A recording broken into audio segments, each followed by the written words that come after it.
Hey guys, I'm Kate Ferdinand and this is Blended, the podcast where we talk all about blended families, the ups, the downs, the good bits, the bad bits, and everything in between. I have two amazing co-hosts with me today. You all know Nathalie, but I also have the amazing Ashley John-Baptiste, who, if you've been watching for a while, you'll know that he was on one of our previous series. Welcome back, Ashley. Hello. It has had a bit of a glow up. This is wicked. And lovely to meet you too, Nathalie. Lovely to meet you. Yeah, nice. Nice to be here. Thank you. I'm so happy to see you. You know how much I love you. I've followed your journey since we've met. I think you're amazing.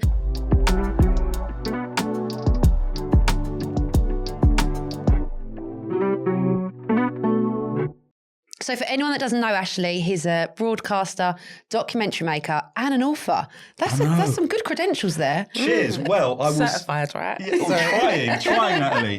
What I will say is that when we spoke a few years ago, I had no idea that I would write a book about the care system.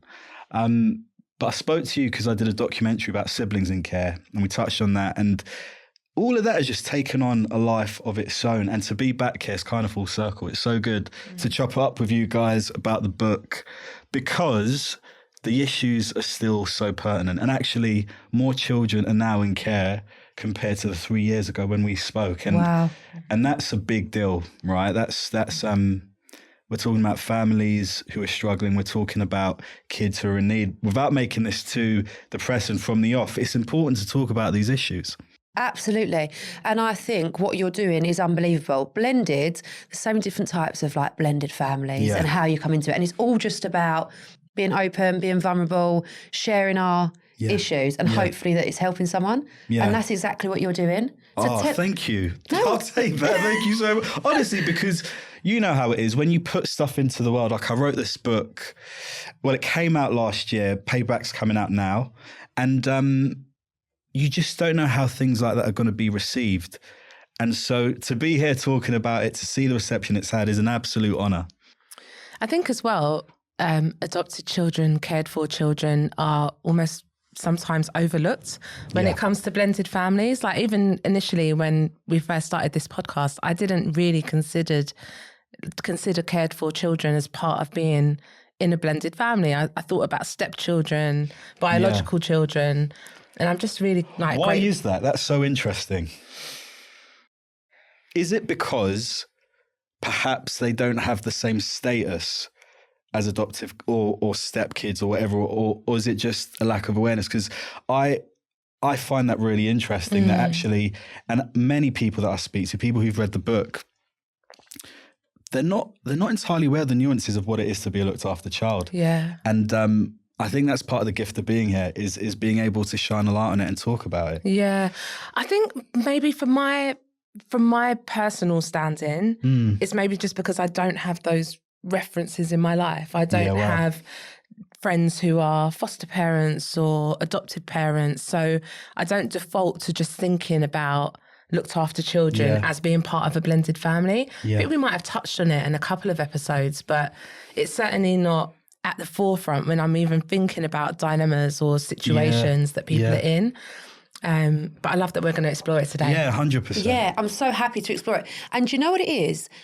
Looked after children, stepchildren, adoptive children, they're all children that come into a family that didn't start as their nuclear family. Yeah. So although there's lots of different experiences, there's lots of things that cross over as well. Yeah. Absolutely. So I think anyone listening might be able to relate to it because from lots of different situations. Yeah. 100%. So quickly, tell us a bit about your book. We're going to have a dilemma today and we're going to ask for your advice. Yeah. But before we get into it, just tell us a bit about the book. Wow. Well, it's called Looked After a Childhood in Care. I got offered a publishing deal. I got offered the chance to write about my time in the care system. I was quite reluctant because I still feel like I got a lot of life to live and they were calling it a memoir. But then I saw it as an opportunity to share my story in a way that would shine a light on the broader care system. So I'm talking about themes that I had to navigate during my time in care. So between the ages of 2 and 18, I grew up in care. I lived with 4 different foster families. I spent time in a residential setting, basically a home with shift workers. But then I also had respite placements, which is basically when a foster mum says, I want a break, can you take them away for a bit? So actually, when you include the respite placements, we're talking 7 or 8 moves. So that's what the book's about. It's about all of that. But then it's also about how I then navigate school as a looked after child, the transience of professionals. So of course I had all of these foster parents. I had residential care home workers who would work shifts, but then the social workers would come and go. And then how is a kid then navigating school and mainstream society with all of that turbulence? So it's my journey of navigating all of that. And when I wrote the book, I wanted to write it from the child's perspective. Oh, did you? So it was actually a lot in terms of going back. It took 2 years to write, with all the legals and, wanting to protect people and stuff. And it really required going back. So remembering details and nuances of a certain home, family dynamics. And I tried to stay as true to that as I could. And also I should say, it's not preachy. So what I'm not doing is saying that was bad, that was good, that shouldn't have happened. I'm leaving the reader to make their own minds up about, how I was treated and whether that was in the interest of me as a child. Which is almost more powerful. I feel like. I agree, yeah. I didn't want it to be preachy. I didn't want to be a commentator. I didn't want to be teaching people stuff by telling them stuff. I just wanted, it was all about the story. It was all about the journey. And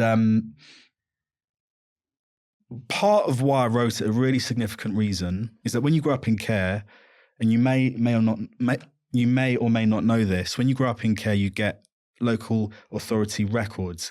So you have social workers writing about your life, documenting everything you've been through. So when I moved homes, someone would be documenting why I moved, or my behavior, or my temperament, or what I'm good at or what I'm not good at. And so when I left care, I had all of these records written about me by people I didn't know.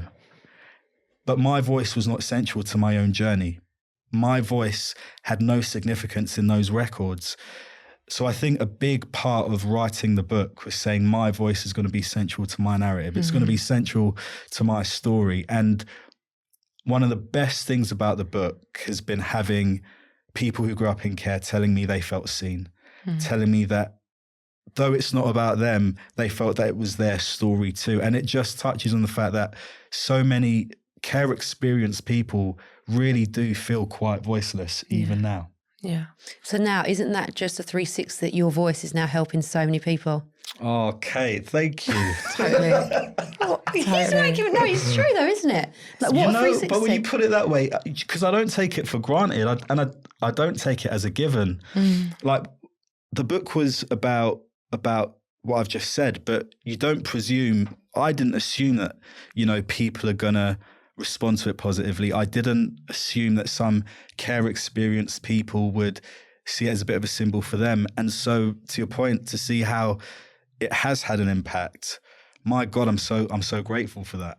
Yeah, it's amazing. How was the system, professionals within the care system, policymakers, how have they responded? Are people reaching out to you and now wanting to hear about your voice and experiences for policy change? Nathalie, I cannot believe West Street and the health secretary read it. Wow. The health secretary read my book. That's unbelievable. And incredible. I was so surprised. I got a DM from West Street. Not a DM, like literally even an email. Slid in your DMs, yeah? Yeah, kind of. That's incredible. And he was commending the book. Yeah. First of all, how does he know who I am was my first question. And then there was this big thing where politicians choose their book of the year, and he made it his book of 2024. Again, mind blown, Kate, because I'm like, I did not have that in mind when I wrote this book. And Gordon Brown's read it, the former Labour Prime Minister, which is mad, like absolutely mad. I did not know these people. And to see sort of the upper class of the political system, establishment reacting is an absolute honour. But this is what I will say. It is when someone says, I want to foster now. Yeah. Or I want to... A 17-year-old care experience person said, I will never forget, they said, I feel seen. And for me, it's those messages, it's that reaction. As great as the other stuff is, it's knowing that this book is a bit of a gift for so many people in the system. Yeah. that's more pertinent to me and it's more meaningful to me. Yeah. I suppose it's a tool because in all our situations you can feel alone. Yeah. And if not everyone's talking about it and not everyone is that voice, then you're helping them to know that they're not the only one going through it. Yeah. Absolutely. 100%. So validating. Yeah. I've Yeah. listened to 2 of your previous interviews and after each interview I'm like, do I want to be a foster parent? Really? I think I want to be a foster parent, yeah. There are some really good resources like the Fostering Network. They're an incredible charity who kind of induct people who are thinking about it. And yeah, there's some really good resources. And, you know, people listening, people watching, they might be thinking or feeling the same thing. There is so much out there to give advice and just help you through that process if it's something you're serious about. It does. It feels aligned. I'm not going to lie. Like, I don't have biological children. I have an amazing stepson, but I don't have biological children. And I also I was in a residential care home for a little while when I was younger. Is it? Yeah, not for very long, but my mum's, I put my mum through some really difficult situations. I went off the rail when I was younger. There is so much to unpack there. She's just like sliding that in there. Like, My you know. God. Well, first of all, regardless of what you did, you were still a child. Yes. So the onus isn't on you for whatever happens to you. You're still a child and you're still worthy of the best support, number one. Yeah, absolutely. And also, regardless of whether your time in the care home was long or short, just that is such a big, significant pillar in your life. It is. That can literally put it on a different trajectory. It is. And actually, when you were speaking about the records, I was like, do I need to get access to my records? Because I feel like there's so much of my childhood that I dissociate from, which also I find mind-blowing that you're able to recall so many situations from your childhood when you've been through so much trauma. Yeah. And so many children, you know, protect themselves by dissociating and blocking out so many of those like harmful experiences that we have. What I will say is that since leaving care, I've only ever been about building my life. Like, I want to move on. I want to, you know, create a good foundation for my now daughters. Yeah. But this was the first time I actually had to look back to write this book. And so there were moments that I had to remember that I completely blocked out. What I will say is that the things that were most significant were not the big things like when a foster mum let me go or, you know, when I got excluded from a school. The big moments were real kind of subtle details about a home. Like I remember one foster mum would eat separately to me in the home. And I was writing about that because you don't forget that as a kid. Like you don't, it's those details that you remember and like feeling that sense of abandonment that I felt back then. So having to kind of relive those details and remember those details and moments and kind of remembering the impact. And when people talk about care, they talk about more kids are going into care or there's not enough money being given to local authorities by the DFE or whatever. But actually what you can't really enshrine in policy are things like, do you feel included in your home? You know, does your foster parent cook your favorite cuisine? Do you feel included at Christmas? It's all of those subtle details that the book brought up for me where I think how many other looked after children are navigating things with all of these nuances that kind of no one really sees or has oversight of. It must have been like therapy, really, going through all of that and doing all that inner child work. Oh, God, yeah. I think it's reminded me of so many situations that we talk about on the pod already. The differences between stepchildren and biological children, the differences between how you treat children that come into your life in a different way and how they're made to feel. Yeah. And how we experience or define love, which we've had some really heated debates and conversations about on the pod. But it's different for everyone, isn't it? For some, it's a feeling. For some, it's a verb. It's a doing. Yeah. And at the end of the day, the child is the recipient of these beliefs. Yeah. And we, I think in everything, even when I think back to lots of my life, it's always like you say, the things that don't seem big that are the sure. trigger. For sure. It's never the big events. Yeah. But even in everyday life, you know, I've read a book about, I can't remember what it's called, but if you die, the things that you miss aren't going to be going and getting dressed up for a red carpet event. Yeah. They're not going to be going out to a flash meal in London. They're going to be reading a book to your kids at bedtime. They're going to be, you know, having your favourite dinner or going for a little walk in the park. And I think life actually is the little things that make the biggest impact. I mean, the big thing that was arguably seemingly insignificant day to day was tactility. It was touch. You know, in that care home, I've said this, that there wasn't a lot of touch.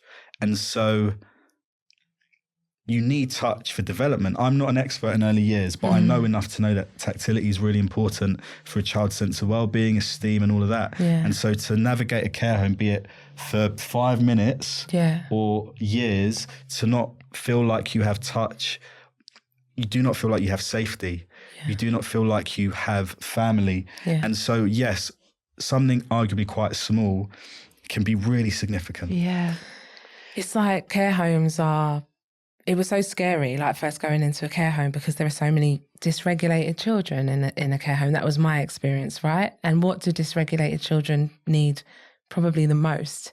It's touch. It's for somebody to regulate them, co-regulate them by just touching them, holding their hands, or, you know, touch is like one of the most important kind of factors when it comes to emotional regulation and co-regulation with adults and children, and they don't get that.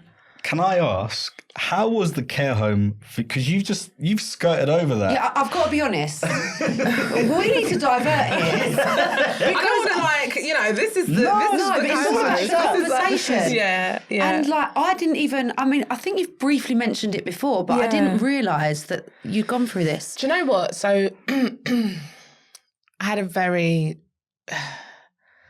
very troubled childhood. Unstable in a lot of ways. I really went off the rails. My mum's house got raided, and I got arrested, and I was in Forest Gate Police Station, and it was maybe the second or third time that I'd been arrested, and Mum was like, I'm not coming to get her. Take her. God. So social services, they had to send a social worker down to sit with me through my interview. I think I was 14. And this is why I'm so blown away by you being able to remember details, because I barely remember like how old I was. I think I was in there maybe for a month, 3-4 weeks. And yeah, my mum just kind of, she'd had enough. She was, I don't know, we've not really spoken about it. Like as an adult, I haven't really sat down with her and been like, what made you make that decision? But I think she was just at the end of at her wit's end and didn't really know what else to do with me. And her house had been raided, and I was, you know, moving in some really dark places with some very dark people. And I ended up it was behind Roman Road Market. So it was literally a 5-minute walk from my mum's house, the care home that I was in. But she had just had enough. And I remember being there and thinking, I'm a bad girl, like no one can do anything to me in here. I did not feel safe. I didn't feel like any of the sessional staff, care workers, like I didn't feel vulnerable at all. I actually felt like more probably predatory. Like I was in there like, who can I get even stuff from? That's a trauma response as well, you know. Even that is it's that kind of protective self-preservation instinct. Absolutely. is 100%. And I, you know, even through work I've met as a journalist and with the documentaries, you meet all sorts of people, and no matter how bad as in they think they're hard, they think they're tough, whatever, like no matter how much they carry themselves that way, my brain always goes back to that's a child and they need protection. Absolutely. I mean, I adopted this persona of being bad because I was petrified when my mum sent me to Forest Gate School. Wow. I arrived there as quite a precocious, almost stage school child. My mum has a master's and she's incredibly intelligent, but I also grew up in the hood around you know, my best friends, both of his parents were heroin addicts, and he's now doing 30 years for a double murder. It's like, there's... I feel like I'm just facilitating your like connection. Yeah, That's why I've come back. Nathalie didn't tell me all this before I invited her on as co-host. It's the duality. I can go, Kate. I can leave, right? My work is done.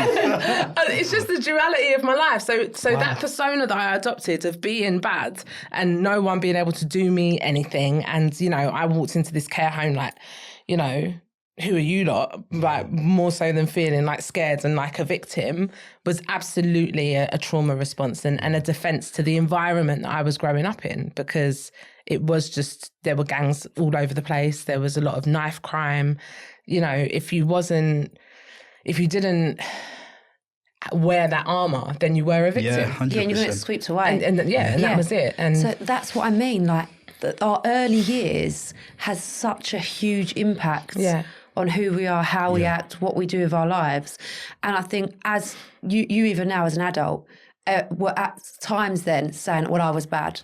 Yeah. We blame ourselves. I noticed that. But actually, I noticed that. You were just a vulnerable child that had to do what you had to do to survive. Yeah, I mean... And I think kids often get the blame, and we need to look at, like, the environment and...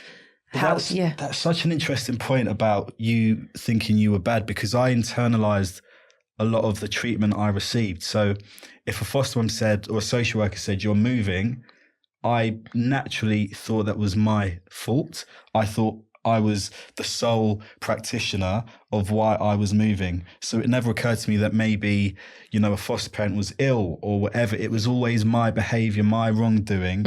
And so over time, what I began to do was I preempted rejection.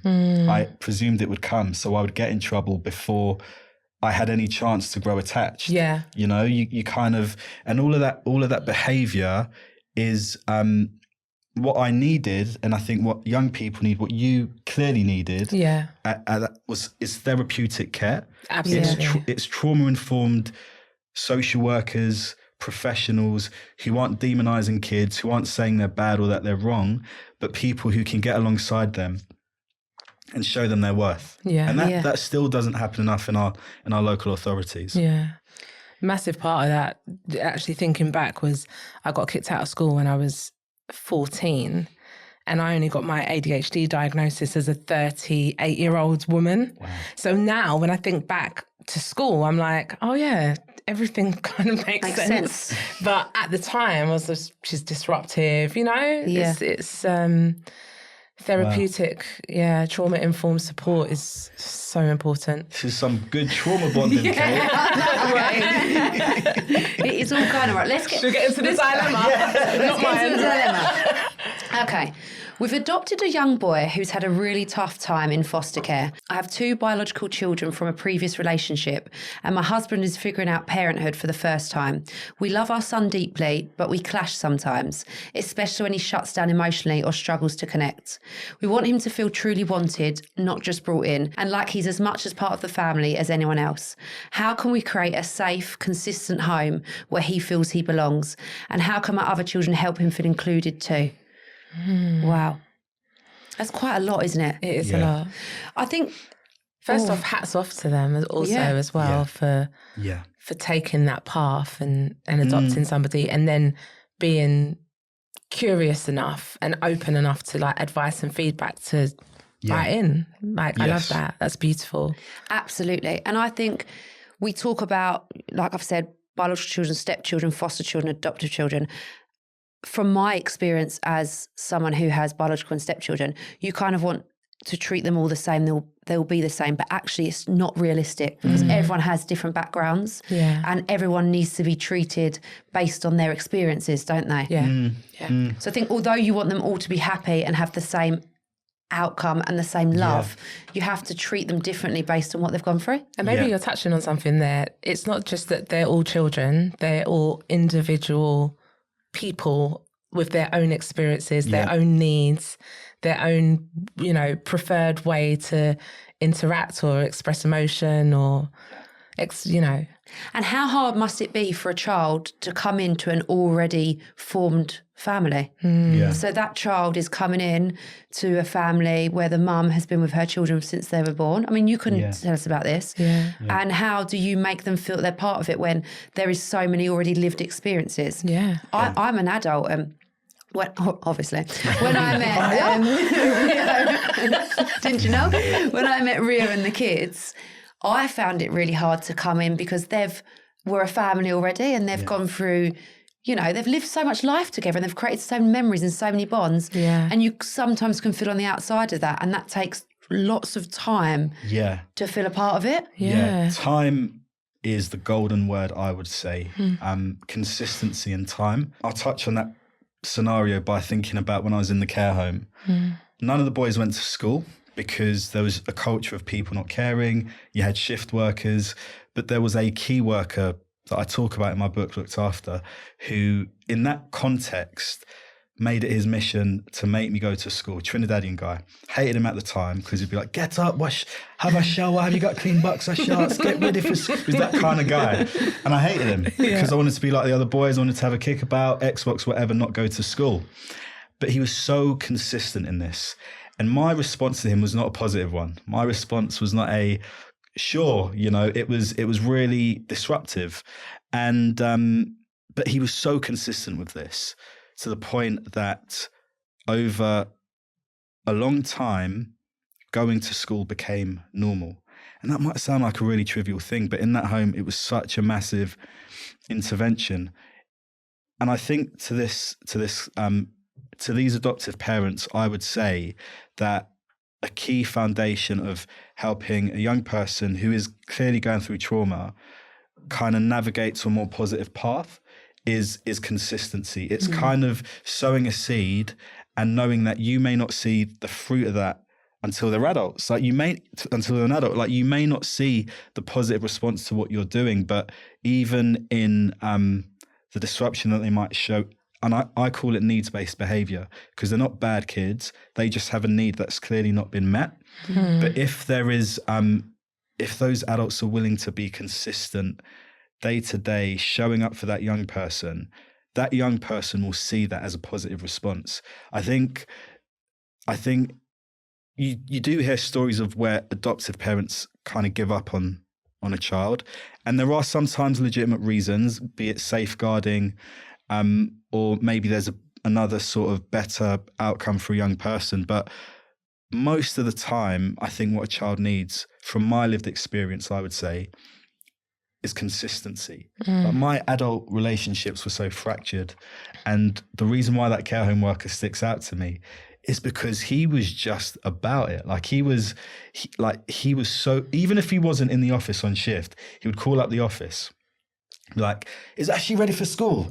And even that, just that going above and beyond made me feel like he was my uncle, right? He wasn't a professional. He moved from being this shift worker to being an individual who really cared. And I could bore you to death talking about how I bumped into him years later and all of that stuff. But he's just an absolute legend because he was consistent. And I think, in terms of this dilemma, I would say consistency is so key. I just wanted to say as well, please tell the story about when you bumped into him, because it's so nice. Is it? Oh, have you heard it? I've heard it, yeah. When did you hear it? On Fern Cotton's Happy Place. Yeah. So I left that care home as a preteen, and I hadn't seen this care home worker for well over a decade. Bumped into him on a high street in South London. And it's like the child inside just recognised him straight away. And I called out his name, shouted him out down the high street, and he turned around and he was with his daughter, who's an adult. And he recognised me and he asked me, how you doing? How are you? And I could see he was nervous because he'd asked this to other boys that he'd looked after, and the answers were quite negative. And I just said, I'm good, In fact, because I went to Cambridge University, I said to him, I went to Cambridge. He's like, why you go to Cambridge? So I went to the university. So why you go? But I suppose what's really significant about that is that he had no idea what I would go on to do. he didn't know when he was, forcing me to go to school that I'd work for the BBC, be a broadcaster, be a Cambridge graduate. And that's what's amazing about him. He was invested when I was a little-ish, like when I was not showing any signs of positive growth. He just cared about people.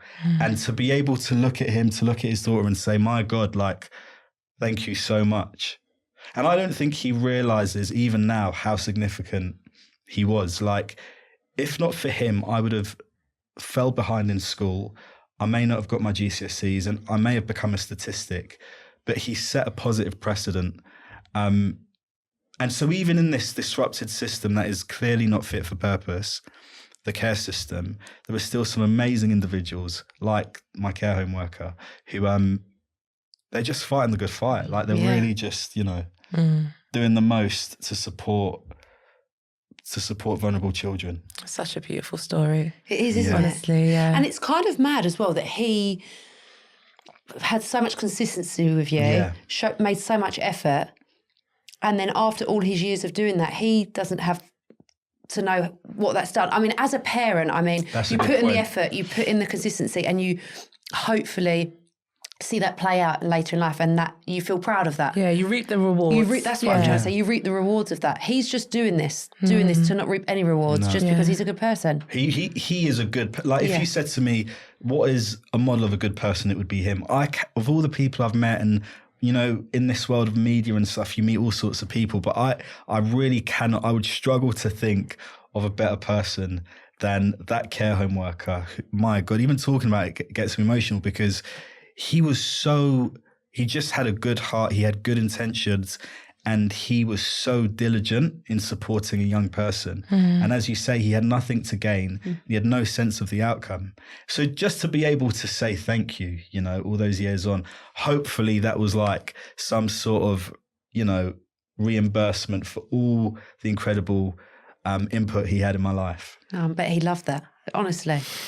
So there's a bit more to this, because in the dilemma, the husband is figuring out parenting for the first time. Yeah. But she's only talking about issues with parenting him. Yeah. She's not talking about issues with parenting the two biological children, the three altogether. Yeah.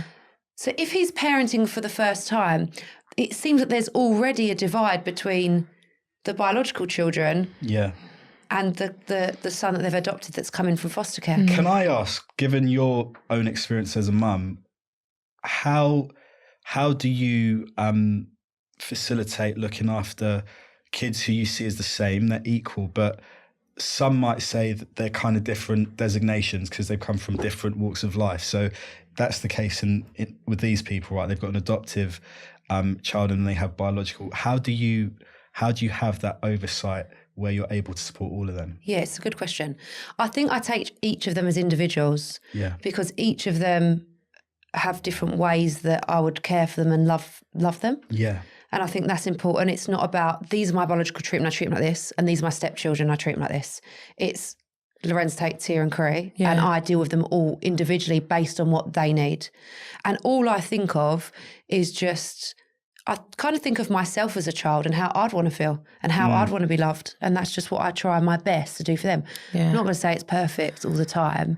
And it's hard because I have 5 kids, 3 of them I didn't birth, but I see them as my children.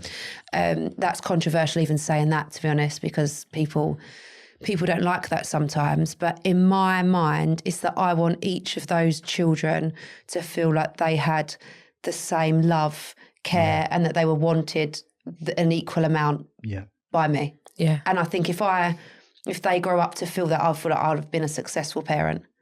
Wow. For me anyway. I would hate, God, it would be my worst nightmare if one of my stepkids said to me, I don't even like calling them my stepkids, but it said to me, you just made me feel so different and you didn't love me. I would have failed. Yeah. There's no othering in your house. There's no othering. We're one family. Yeah. Yeah. And children deserve love. Yeah. I grew up with just my mum. I didn't see my dad when I was younger. And at times I was a bit like you. I went off the rails a little bit and had lots of turbulent stuff going on. And I just think at times to feel, if I could have felt by other people a bit more, understood, listened to, supported, that would have been a big thing. So I think I take that from my childhood and try and pour that into my kids. Yeah, absolutely. I feel like as well we're missing someone today, our Scylla. Yeah. I feel like if Scylla was here, she would be like You're sitting in her seat, actually. I'm sitting in her seat and doing my Scylla impression. But what are your parenting styles? And I feel like she would lean into that. And it's interesting because what I'm thinking through in my mind is you said about the needs-based parenting. Yeah. How does that impact the parenting style, and what conversation perhaps do this couple need to have around what their parenting styles are, what their expectations are of one another, because they're clashing over something. And maybe if they had a little bit more understanding of what one another's parenting styles were and how that could be adapted to the needs of the child, with the outcome for the child being the centre of their kind of communication and understanding with one another. Maybe in that way they could avoid the conflict and clashing. They've made a decision to adopt a child. They clearly both are committed to raising this young man, but somewhere it's breaking down. I would say also that there's a legitimate... Or boy, sorry, not young man, but this boy, sorry. No, it's fine, it's fine. I hate adultifying children. Yeah, 100%. Yeah. I think there's a legitimate point to say an adoptive child may have bespoke needs because of where they've come from. They might have come from neglect, abuse. You know, there are things in many looked after children and adopted children's backgrounds that require specialist support. It's okay to admit that, right? And there are incredible resources that a couple like this can draw on. You've got Adoption UK. They're a reputable charity, and I know they support adopters. It's worth them going to their local authority to seeing what resources they can get from the children's services sector. I think it's really important that they upskill as much as they can to be able to try and meet some of the things that they may not feel equipped to be able to meet, right? I know that I needed trauma-informed support as a looked after child. I probably could have benefited from a bit of therapy, but a lot of that stuff wasn't really on the table. And I suppose in the sort of offering of what we're saying, it's also important for that couple to know that maybe kind of looking at the resources that might be available could lead them to something really helpful. Yeah, it's true. Yeah. And also, I suppose, thinking about what has this child gone through? Yeah. What is his history? Do we know his history? Yeah.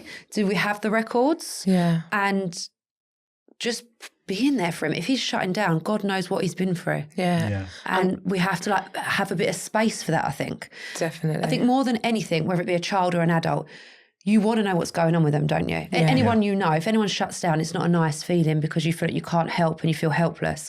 So for them, they're probably comparing, which we naturally do, to their biological children, thinking, why is he like this? Why is he shutting down? Why is he doing this? But actually, he's probably had such a different life experience. And sometimes you just have to shower him with love, be that constant, that support, that everything that he knows that is regular and consistent, like you said. And maybe he might start to feel comfortable. Yeah. Because he doesn't know that he may think that you're going to give him up again as well. We don't know how many foster care homes he's been in. Honestly, that is such a pertinent thing. It's a preoccupation, I can say, with many looked after children who are moved between homes. And again, going back to that point of consistency, if that's what this boy has been through, the best thing they can do is show up just consistently, you know. And it sounds simple, but it's hard to do. It can be hard to do, right? But you got to find that love for that child and do it, right? We do it for our biological children. We do it for other children with other titles. But actually, this adoptive kid is worthy of that same, approach. Yeah. It's got me thinking about something else that you said on Fern's pod around performing and how a lot of children will go into foster homes or into adoptive parents' homes and will perform. And he's shutting down and is probably being very true to himself in that he doesn't want to communicate, and shutting down is his way of protecting himself. Other children may feel exactly the same as him, but be performative to center the feelings and the experiences of the adults around them so that they're not rejected. And there's almost, maybe that's an indication of maybe he feels safe to be himself. Like, who knows? It's those needs and those needs that a child has, right? Especially if you've navigated deep trauma. And I think that point speaks to the system, right? It speaks to our health services. It speaks to children's services and the way that, you know, we hear this saying, it takes a village. Like, those kind of levers of support need to be a part of that village, right? A child needs to be able to access you know, assessments, timely assessments, so that these parents aren't, you know, just in complete uncertainty about what other needs a child might have. Yeah. And I think also, which is important, is that because in the question, in the dilemma, it says, how can we make our other children help him feel included too? And I think it's all about having story time. And learning about each other. It takes time to really get to know, I don't know how old the children are, all of the children, but to get to know what everyone's been through. And maybe like creating storybooks. And I only think of it from my perspective as in like, because that's all I can really draw on. When I have to try to explain to like Cree and Shay, not yet, she's too little, but Cree, that actually I'm not Lorenz Tate and Tia's mummy. And how that come about and what that is. And just making that a normal thing. So it's okay. It's actually fine. We don't have to pretend that I'm their mummy. We don't have to pretend that it isn't the way it is. And normalising what the boy's been through. And just sharing stories. There's so much power in that. There really is. 100%. And that helps build connection. You know, I'm a massive fan of We're Not Really Strangers, which I think is such an amazing tool for understanding one another. And they have different editions, couples edition, family edition, etc. Oh, is that the cards that you bought me? That's the cards that I bought you, And they are... So explain a bit about that, because they're really good. Yeah, they're amazing. So it's basically a deck of cards, the family edition I'll talk through. So it's a deck of cards and you've got like 3 different levels. You've got like entry level, like, what's your favorite food, you know? And then you've got kind of intermediate level, which is like, what 3 things do I do that annoy you? And then you've got advanced level, like, tell me your deepest, darkest traumas, right? And you kind of progress through the levels depending on like where you are as a family, but they really just help to kind of facilitate opening up and connection. And there's like just really clear rules around how you engage and giving people an opportunity to speak and everybody having an opportunity to respond.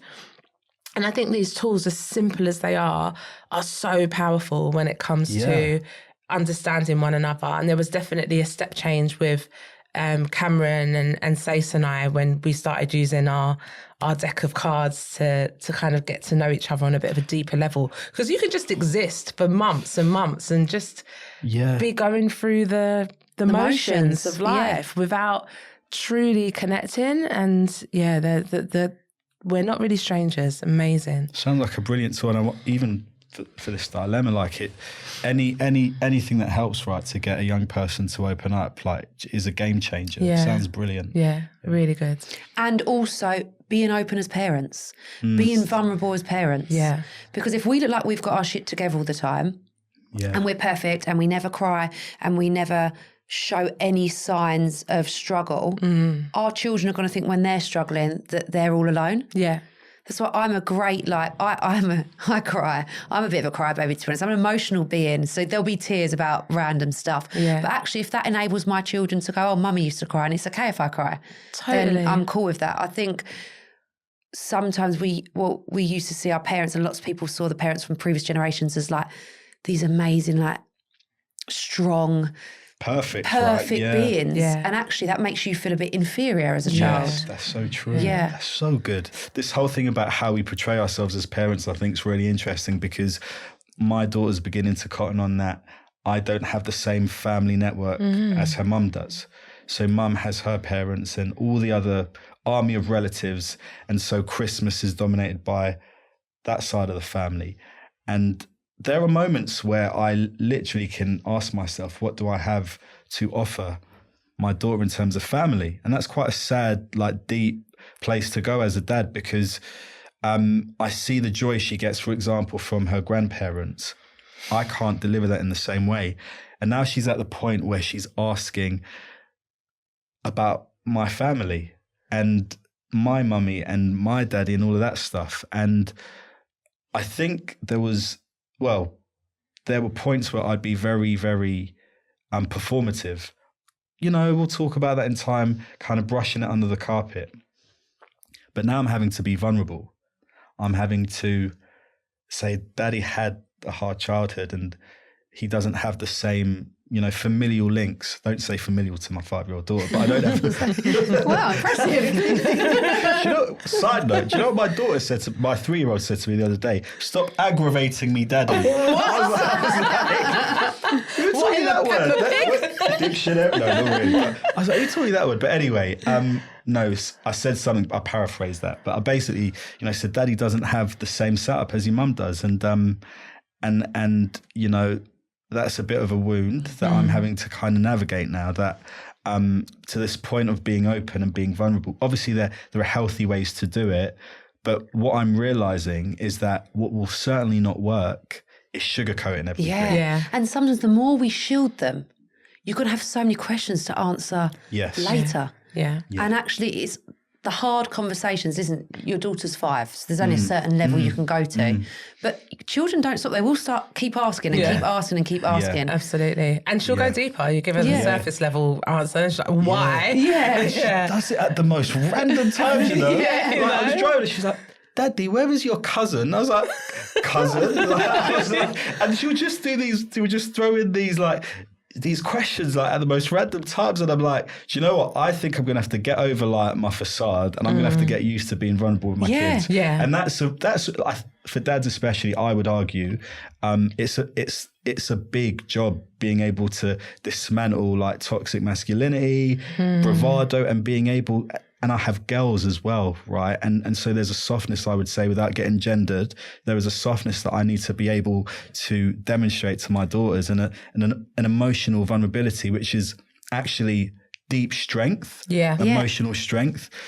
I'm having to dismantle so much to be that dad, right? And to be able to speak with peace about my own lived experience. And everything that you do with your daughter, we spoke about this previously, will shape her experience of men and having relationships with men. That's a big job when you put it that way. No, I know, but what I mean is that will set her boundaries and her levels for what a man should be like with her and what she accepts from a man. Yes. And I think it's like, we always talk about the women being soft and daddy's been a bit harder, but I think it's so important to have many layers and like. Absolutely. And also, isn't it great that your daughter can ask you these questions? Isn't it great that we've made it safe for our children that they can say you're aggravating me, and they can drill us? Because if you think back to your childhood, you've spoke about being previously when I spoke to you, being worried to come down and ask for food. Yeah.